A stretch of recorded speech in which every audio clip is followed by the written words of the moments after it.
4 workers dead as building under construction collapses in Lagos. Nigerian governors hold closed-door meeting amid planned protests. Corporate Affairs Commission to delist companies dormant for 10 years.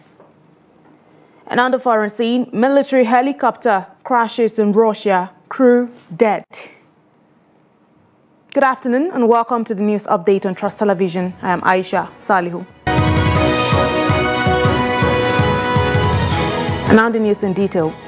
4 workers died when a building under construction collapsed on Thursday at 13 Wilson Bar Street, Arowojobe Estate, Maryland, Lagos.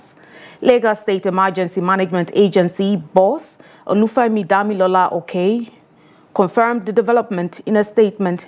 The emergency responder said 5 persons, all adult males, were rescued alive from the building collapse site.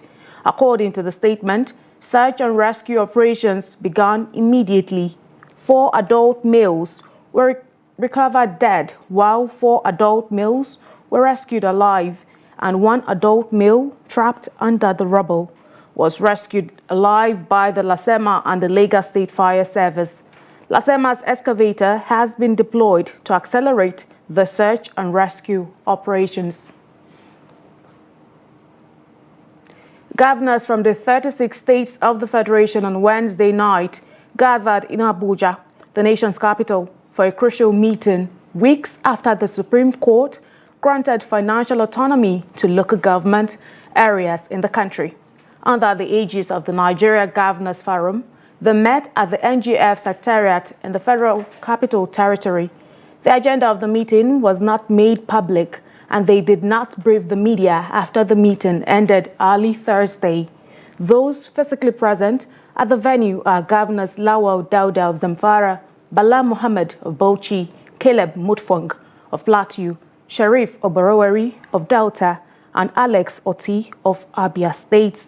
The governors of Enugu, Pitamba, and Borno States, Babagana Zulum, sent their deputies to represent them. Meanwhile, more voices continue to sue for caution with the proposed hunger protest just about a week away. Visitors to the president on Wednesday joined their voices to the president's plea for the patience rather than a descent to anarchy. Kende Amodu reports. Those speaking against the protests are obviously the president's allies who will support him no matter what. But there is some glimmer of common sense in their explanations. Meaning Nigerians, citizens of this country who are making sacrifices. Some of us have paid the supreme price for the existence of this country. We should guide our country very jealously. I think it is a wrong time for anybody to do any protest, because the implication of doing that, if care is not taken, is that it may be hijacked, like the NSAS experience, where criminals now hijacked an innocently conceived agitation by young Nigerians. So this is another kind of temptation that I think too, that those behind the protest, because they have not been able to come out openly to say they are behind it, there is something that is a motive that is yet to be unraveled. The president is worried that there are political undertones in the protest, which could lead to violence. Former spokesman for the Atiku presidential campaign aligns with this line of thought. He apparently does not agree with his former principal, who is supporting the protests. I will tell him that the reason why we think that the protest is unnecessary is because this protest, based on the foundation that it is building in the social media, where people say, burn the house, destroy this, I will kill this person and the rest, and based on intelligence, it is built to be violent. And I will tell him that Section 45 of the Constitution of Nigeria says nothing will preclude Section 35, 36, 37, 38, 39, 40, 41, those rights that are outlined. He said nothing will stop or invalidate any law that is made that is reasonably justified in a democratic society, meaning that your right to protest, if it's going to turn violent, will not preclude or will not invalidate any law that can be made to abridge that right. in the interest of, if you look at section 46, in the interest of public safety, protection of the life of others, and national security. Most of those that grace the corridors of the presidential villa would be expected to support the president's position on the protest, but the calls for caution should not be taken lightly. From State House Abuja, Kehinde Amudu, Trust TV News. Also, ahead of the planned nationwide protest over economic hardship in the country, the military has warned organizers of the protest against any form of violence. The Director of Defense Media Operations, Major General Edward Buba, at a press briefing in Abuja on Thursday, warned that the military won't allow anarchy to befall Nigeria. He hinted that organizers of the planned protest intend to replicate the recent protest-turn-anarchy demonstration in the East African country, Kenya. General Buba said although citizens have a right to ventilate their grievances, the military won't condone any form of violent gatherings or protests. He added that the military has uncovered plots by unscrupulous elements to hijack the protest and turn it into a violent one by attacking innocent Nigerians and their businesses. A 25-year-old Al-Amin lost his life after a heavy downpour that resulted to flash flood at Rigashikun community in Igabi local government area of Kaduna State. The young Al-Amin's death, about a month to his wedding, has left his parents devastated. Trust TV's Bella Musa, who visited the community, reports that Al-Amin died along his friend Abdul Mumin Rufai, who tried to save him from drowning. The report. That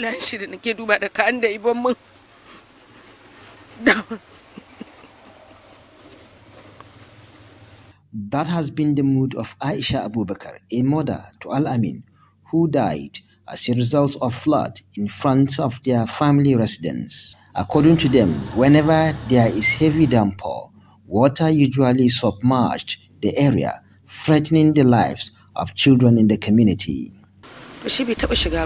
Whenever rain falls, water would submerge this place and children normally swim in the water, but I don't allow my children to enter the water. Unfortunately, when he fell into the gutter, I didn't even know it was my son. I only saw people shouting for help. One of my friends came crying. I asked her what happened. She couldn't talk, but crying. I asked her what happened. She said, Al-Amin. Before I knew it, people started crying in my house. Then I fainted. Al-Amin died a month to his wedding, leaving his fiancée, parents, and loved ones devastated. We have finished all his marriage arrangements. He left me with the things we bought for the wedding. He was an obedient boy. If he offends me, he would be on his knees, begging me to forgive him. He was very patient. We were all shocked. Everybody rushed. All the relatives, friends around her house. She neither say her name nor speak to the camera. Al-Amin's fiancée could not hold her tears. Due to the excessive rain, local drivers and rescue team could not discover his body till the next day. The level of water in the river was much, so we couldn't find his body till the next day. Then we reached the place, three of us who picked the dead body under this big stone. You may find out that there was nylon that blocked his leg. You not even realize that there is human being in the place. With the erosion encroachment, the community are calling on government to come to their aid. It needs the attention of government to look at how the stream it is. It's very bad, and we have a lot of small children from 3, 4, above 5, 10 years. To construct good road for the water. So if they did as exactly like this, it will bring development and will stop losing lives in the place. Because the improper solid waste disposal is a major cause of flooding and it affects our public health, it pollutes the environment, and we're trying to make people aware that flooding is actually caused by human interference. It's one of the major causes, human interference. This is the family residence of Abdul Mumin Rufai, who lost his life while trying to save Alamin from drowning. Family members and sympathizers are here praying for the repose of his soul. Bella Musa, Trust TV News Kaduna. President Bola Tinubu has welcomed Senate President Ayim Pius Ayim to the fold of the All Progressives Congress. Senator Ayim was also the former secretary to the government of the Federation, serving under former President Goodluck Jonathan. Kehinde Amodu has details. It is a season of political realignment starting much earlier than the party transfer season. Senator Ayim, who recently defected from the People's Democratic Party to the APC, is welcomed into the party by President Tinubu, who is visibly delighted. The former SGF is presented to the president by a delegation led by Imo State Governor Hope Uzodinma and Ebonyi State Governor Francis Nwifuru. This is obviously the defection of a big fish. Somebody like Pius is not a pushover. He's not somebody that you can say because of money joining APC, or that he's hungry, or that he's looking for a job like he said. So it's based on the disposition of Mr. President as a leader of the party in our great nation, Nigeria, and the disposition of the governor as a leader of the party in the state, and our own governor general in Southeast, the leader of the Southeast Governors Forum, Senator Hope, and that is what that makes a lot of them to join it. We are excited about it as a zone. We're also excited about it as a nation, and the president, being the leader of the party, is also excited about it. He knows his pedigree, he knows his capacity, he knows that once he believes in a cause, he goes all out for it. So I think it's a very big plus, politically speaking, to our party, to the government of the country under the leadership of President Bola Ahmed Tinubu GCFR. The former Senate president says he is not looking for work, but wants to align with the drive to move the country forward. Necessarily, contributing quota does not necessarily mean to work, but to engender a conducive atmosphere for progress. I'm not looking for work, but there is need that, given the challenges the country is facing today, that we all need to put all the hands on deck to make the country move forward. It remains to be seen how much impact Senator Ayim will make on the fortunes of the APC, not only in Ebonyi State, but nationwide. From State House Abuja, Kehinde Amodu, Trust TV News. The Medical Guild of Lagos State has called on the government to pay the reviewed Consolidated Medical Salary Structure Allowance of doctors or prepare for crisis. The Medical Guild is an association of doctors in Lagos State employment. A statement signed by the chairman, Medical Guild Maruf Abdul Salam, on Wednesday said CONMES was implemented for their federal counterparts with its accrued arrears from July 2023. The Guild also requested the demotion of specialist consultants as a result of incorrect step entry points into the public service, saying this had led to loss of income, low morale, and lack of interest from prospective specialists in joining the state health service. Abdul Salam appealed to the Lagos State Governor, Babajide Sanwo-Olu, to avert an avoidable grand landscape crisis in the health sector and urgently implement the above proposed incentives for the health sector of Lagos State. And now to the Green Chamber of the National Assembly. The House of Representatives Committee on FCT has faulted the park and pay arrangement of the Federal Capital Territory Administration in an interactive session with the mandate secretary in charge of the Transportation Secretariat, Chinedum Elechi. The House Committee on Federal Capital Territory said residents and motorists in the nation's capital are being harassed to those employed to enforce the policy. The chairman of the committee, Mukhtar Betara, demanded details of how the reintroduced park and pay arrangement was established and how remittances are made to the coffers of the FCDA. The committee also questioned the FCDA officials over abandoned motor parks in the nation's capital.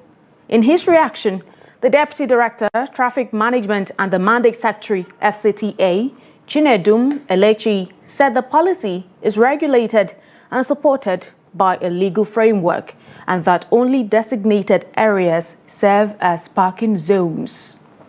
Madam Secretary, for me, let me just ask you a question with the park and pay. The park and pay, I don't know. I used to see your staffs outside Abuja here. When you park, they said pay, you pay. You understand? I don't know who authorized or gave approval for that park and pay. And where do you pay the monies to? The way they operate in Abuja, they harass people on streets. They harass people on streets. I would have advised you people with these concessionaires you are giving, give your VIO. Let them take up this so that the whole revenues will go to FCT. We have a regulation now guarding it's called 2019 parking regulation. And there's another road traffic regulation amended 2023, which amended the 2023. We had 2020 by the authority now. Let's not. Regulation is different from an act. It's not. I'm not talking about an act of parliament. And so when you use concessionaires for your exercise, there's usually a ratio between the concessionaire and the FCT. So for areas like this where we have concessionaires, there is a percentage, part of it goes to the concessionaire, 60%, and 40% goes to FCT. What infrastructure did he provide that you are giving him 60%? Government build roads. Government spent a lot of money, taxpayers' money to build roads. And then you are bringing an auctioneer that is taking 60% of what you are generating from those roads. Even if he builds the road, he should not take that kind of amount of money. How do we scrutinize or question or interact with you without figures? We are talking about the Nigerian park here. A lot of money have been expended, and unfortunately nothing to show for it. You don't even know how much was budgeted for it. And here we are, you're telling us you're going back. Even the committee here already know how much that was budgeted for this particular project. This is a news update coming to you live from Trust Television studios in Abuja. Still to come. Bayelsa community demands compensation from oil rig spill. We'll bring you more news when we return. Do stay with us. Welcome back and thanks for staying. Let's have another look at some of our top stories. 4 workers dead as building under construction collapses in Lagos State. Nigerian governors hold closed-door meeting amid planned protests. And to more stories. The Corporate Affairs Commission says it will delist companies that have not filed their annual reports in a decade. In a statement on Wednesday, the Commission said the full list of the dormant companies was available on its website. According to the statement, the Commission, pursuant to its powers contained in Section 692, subsection 3, subsection 4 of the Companies and Allied Matters Act No. 3 of 2020, intends to strike off from the register names of defunct or dormant companies that have not filed annual returns for a period of 10 years. The Commission gave the companies 90 days from the date of the statement to file all outstanding annual returns so as to remove their names from the list. Agay residents of Bayelsa State have called for a proper cleanup of their environment and payment of adequate compensation to affected residents following the fire incident that gutted the Britannia U oil rig. The incident resulted in oil spillage into their waterways. Britannia U Oil, which according to residents is one of the biggest oil servicing company in Bayelsa State, had its offshore rig engulfed in an inferno, causing a major damage in the host community. Trust TV's Friday Bimobowe Peter reports. Britannia U oil rig is located in Aga community of Ikoromo local government area of Bayelsa State within the Nigerian territorial waters of the Atlantic Ocean. At the early hours of Tuesday, residents of Aga community woke up to a raging inferno that caused major damage to the Britannia U oil pipelines, leading to oil spillage into the waterways. The inferno caused panic across the community as residents feared that the fire could extend to their community. The spill that occurred in Britannia company, their drill ship, sometime 18th 2024, has affected the people of Kor Kingdom negatively. That we, the people of Kor Kingdom, the fishing activities is our livelihood, is our source of income, but we can no longer go to the sea as a result of the spill that occurred. So we are making an appeal to the management of Britannia Company to please come with relief materials to relieve us from this hunger that we are facing. Secondly, they should come and evacuate the spill, which is the black oil that is causing problem in our shoreline. They should come with materials to evacuate it so that we can have our daily activities again. We are drinking the water, but we cannot drink the water again. Please let the federal government and chair please release materials for us. The community said their major source of water have been destroyed by the oil spill. Because of this fire incident, it has caused a lot of problem because there are a lot of spills in our environment among all the coastal communities. We are actually based on fishing and farming. Now, due to this spill, the people are seriously suffering from this.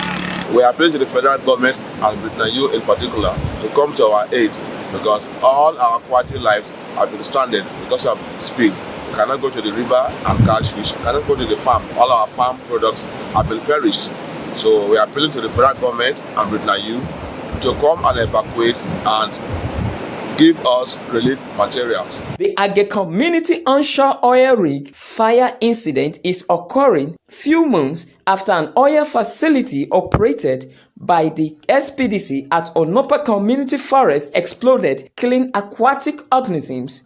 From Aga community, Friday Ebimobowe Peter, reporting for Trust TV News. And now to developments away from Nigeria. An Mi-28 military helicopter has crashed in an uninhabited area of southwestern Russia, killing the crew. Two Russian news agencies said preliminary information, a technical malfunction, caused the disaster. The helicopter crashed in a forest about 150 kilometers from the Ukrainian border. Still on the foreign scene, flash floods and landslides triggered by heavy rain have killed 7 people in northern Vietnam and swept away homes. Disaster officials and state media said on Thursday that 5 people died in Son La and 2 others were killed in Dien Bien following the downpours. Rescue workers are also searching for 10 others reported missing in the mountainous provinces. According to Toi Tre newspaper, flash floods early Thursday swept away 10 houses and damaged 8 homes in Mong Bong commune of Dien Bien province. It has rained heavily in northern Vietnam since Tuesday, and many areas, including the outskirts of the capital, Hanoi, are filled with muddy flood water. Finally in sports, Super Eagles defender William Troost Ekong gave PAOK a crucial first leg win in their Champions League playoff clash against Borac. Super Eagles on-pitch captain William Troost Ekong continued his recent trend of heroic goals as he scored the winner for PAOK Thessaloniki in their UEFA Champions League qualifying clash against Bosnian side Borac Banja Luka. by winning the Greek top division. POK earned a place in round 2 of the UCL qualifying playoffs. The Greek side hosted the first leg, and thanks to Ekong's strike, they will take a 3-2 first leg win into the second leg. Still in sports, the Olympic men's soccer tournament got off to a violent and chaotic start Wednesday with Morocco's shocking 2-1 win against two-time gold medalist Argentina. The result tells only part of the story after a dramatic end to the match in Saint Etienne, which had to be suspended for nearly 2 hours when furious Morocco fans ran to the pitch and threw bottles from the stands to protest a late goal by Argentina in the 16th minute of added time. The angry and bizarre scene sparked confusion over whether the game had been concluded or paused. The crowd was told to leave the stadium, but players remained at the venue and returned to the pitch for a final 3 minutes of added time in front of empty stands. Moments before play resumed, Christian Medina's disputed goal was disallowed by VAR for offside, and Morocco held on for the victory. Argentina's Soccer Federation said it had issued a formal claim to world governing body FIFA to take the necessary regulatory measures for such a serious event. And that concludes the news update at this hour on Trust Television. Do not forget, you can always follow us across all of our social media platforms and also join our YouTube live stream for more news, programs, and documentaries. I am Aisha Salihu. Thank you so much for your time. Join us again.